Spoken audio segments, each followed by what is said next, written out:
င်္ဂလာပါရှင်ပါရမီထွေထွေယောဂကုဆေးရုံမှာကြိုဆိုပါရရှင်အော်တီဇမ်ဆိုတာဟာအရှင်းပြတ်ပြအောင်ကုသလို့မရနိုင်ပေမဲ့လေ့ကျင့်သင်ကြားပေးခြင်းအဖြစ်တိုးတက်ကောင်းမွန်အောင်ကုသလို့ရနိုင်ပြီပဲဖြစ်ပါတယ်ဒါကြောင့်မလို့မိဘများအတွက်အရေးကြီးတဲ့ topic တစ်ခုဖြစ်တဲ့ autism နဲ့ speech delay အကြောင်းကိုဒီနေ့မှာတော့ရှင်းလင်းပြောကြားပေးတော့မှာပဲဖြစ်ပါတယ်။ကလေးတွေပြောမှုမှာစကားပြောခြင်းဟာအရေးကြီးတဲ့အစိတ်ပိုင်းတစ်ခုဖြစ်ပါတယ်။စောစီးစွာသိရှိပြီးအချိန်မီကုသနိုင်ခြင်းဟာလည်းအလွန်အရေးကြီးပါတယ်။ဒီနေ့ program လေးမှာတော့ speech language pathologist ဆရာမတော်ကျင်ခန့်မှန်လာနေပြီးတော့စကားပြောနောက်ကျခြင်းနဲ့ပတ်သက်တဲ့အကြောင်းအရာလေးတွေဒီကုန်းလေးတွေကို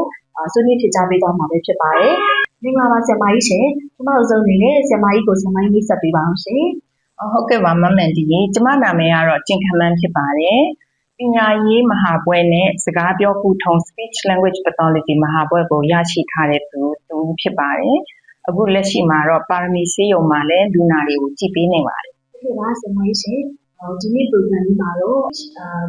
language therapy ပတ်သက်ပြီးပေါ့နော် autism လေးတွေမှာတွေ့ရတဲ့စကားပြောကောင်းမှုတွေပေါ့နော်ဆရာမဒီပါရရှိတဲ့ဒီကိုတွေကိုအမှန်တရားတွေစာမင်းပေးနေမှာautism ဆိုတာဘယ်လိုယောဂမျိုးဘယ်လိုလက္ခဏာမျိုးတွေခေါ်ရလဲပေါ့နော်ဘယ်လိုကလေးတွေမှာတွေ့ရတာလဲရှင် autism ကိုတော့ယောဂလို့တော့ပြောလို့မရပါဘူးသူက disease မဟုတ်ဘူးပေါ့နော်အခြေအနေတစ်ခုသူကအပြုတ်မှုပေါ်မှာမူတည်ပြီးတော့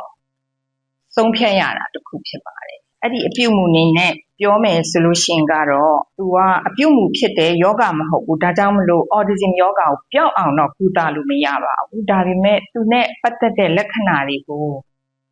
ယော့သွားအောင်လို့အများနဲ့အထိုက်အလျောက်အလိုက်တင်ပြီးနေတတ်သွားအောင်လို့လေ့ကျင့်မှုသင်ကြားမှုတွေနဲ့ပံ့ပိုးပေးသွားလို့ရှိရင်သူတယောက်ကလူပေါင်းထဲမှာဝင်ဆန့်သွားပါတယ် autism ရဲ့ early stage တွေရောဘယ်လိုဟာမျိုးတွေဖြစ်နေလဲရှင်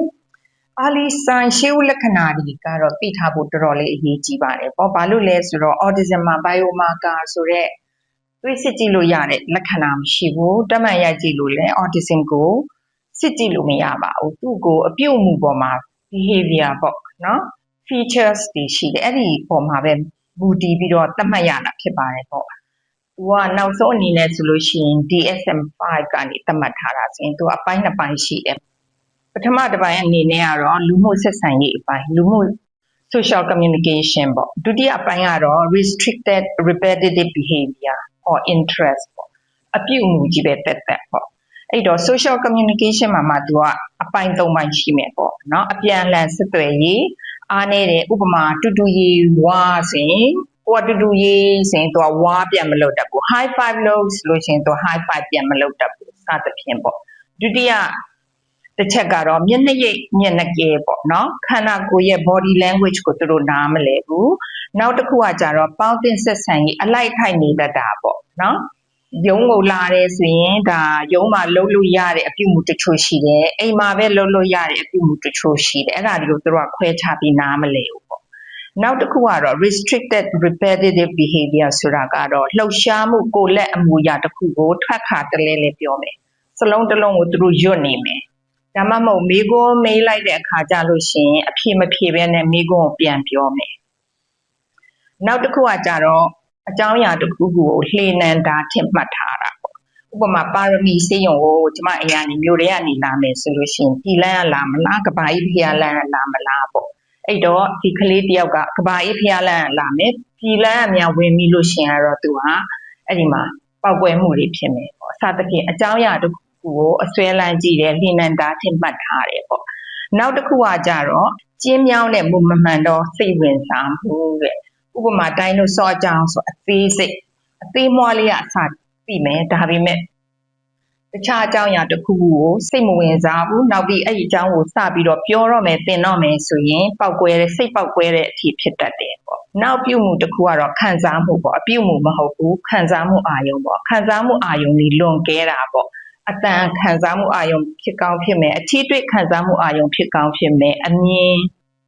အနက်အရသာတစ်ခုခုပေါ့နော်လွန်ကဲတာပေါ့ဥပမာပြောတဲ့စာပဲစာမယ်မာတယ်ကျွတ်တယ်ဆိုမစားဘူးကျွတ်တာပဲစားမယ်အပြော့ဆိုမစားဘူးစသဖြင့်ပေါ့ဒါတွေကခံစားမှုအာယုံအစွန်းရောက်တာပေါ့အဲ့ဒါတွေကသူ့ရဲ့လက္ခဏာပေါ့နော်ဒါပေမဲ့ autism လို့သတ်မှတ်ဖို့အတွက်ဒီလက္ခဏာတွေပေါ်မှာမူတည်ပြီးတော့သူ့အပိုင်းနဲ့သူ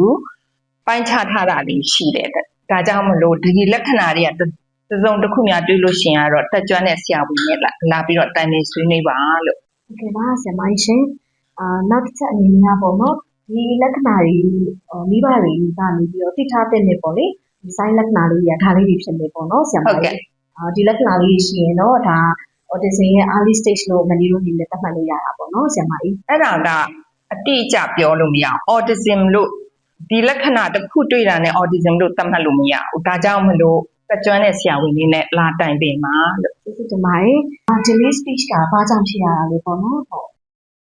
အဲ့တော့ autism တွေကဘာကြောင့်စကားမပြောနိုင်တာလဲဆိုတာကတော့တိတိကျကျဖြေရခက်တယ်နော်